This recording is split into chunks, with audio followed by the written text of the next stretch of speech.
সকল দর্শকদের আমার প্রীতি শুভেচ্ছা ও ভালোবাসা জানিয়ে আমি একটা কথা বলছি। দেখুন, 2022-এ শ্রীলঙ্কাতে গণ্ডগোল হলো, 2024-এ গণ্ডগোল হলো বাংলাদেশ, 2025-এ গণ্ডগোল হলো নেপাল। দেখেও কি আমাদের এখনও রাজ্যের সরকারের এখনও অবধি কি টনক নড়েছে বলে মনে হয়? আপনারা জানেন যে দুর্নীতির বিরুদ্ধে কি হতে পারে? দেখুন, আমরা সবাই ইয়ং জেনারেশন, আমরা সবাই কিন্তু অনেক চুপ করে করে আমরা সবাই সহ্য করে যাচ্ছি, ঠিক আছে? কিন্তু এই যুব জেনারেশনের একদিন যখন টনকটা সবার নড়ে যাবে, তখন কিন্তু পরিস্থিতি সামলানোটা মুশকিল। তার জন্য বলছি, আপনারা এই সেটিং তত্ত্ব থেকে বেরিয়ে আসুন। সেটিং তত্ত্ব থেকে বেরিয়ে এসে আপনাদের মধ্যে যারা কারাপশানে যুক্ত আছে, কারাপ্টেড, তাদেরকে ধরে জনসমক্ষে তাদের শিক্ষা দিন।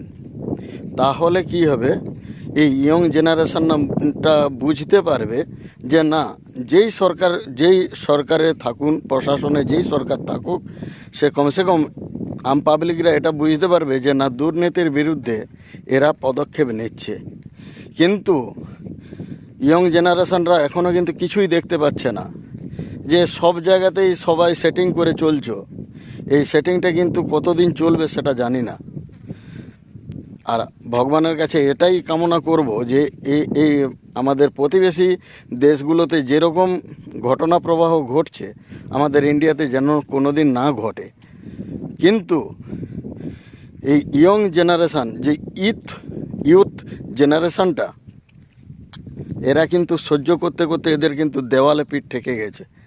না হচ্ছে কোনো সরকারি চাকরি, না হচ্ছে কোনো ফ্যাক্টরি, কিছুই হচ্ছে না, কোনো ইনকামের সোর্স নেই।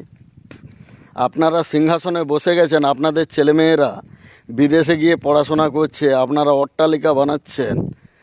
এই জিনিসগুলো কিন্তু ইয়ং জেনারেশনরা দেখছে, দেখে দেখে দেখে দেখে আগুনের মতো জ্বলছে। কিন্তু যেদিন বাস্ট হবে আগুন, সেদিন কিন্তু টিকানো মুশকিল হয়ে যাবে। তাই আপনারা একটু সতর্ক থাকুন। সতর্ক থেকে আপনারা নিজেদের কাজকর্মগুলো একটু ভালোভাবে করুন এবং দৃষ্টান্তমূলক শাস্তি দিন। যারা চুরি চামারি করছে, যারা দুর্নীতি করছে, তাদেরকে দৃষ্টান্তমূলক শাস্তি দিন। তাহলে কিন্তু খুব ভালো হবে, না হলে কিন্তু এর পরিণাম খুব ভয়ঙ্কর হতে যাচ্ছে।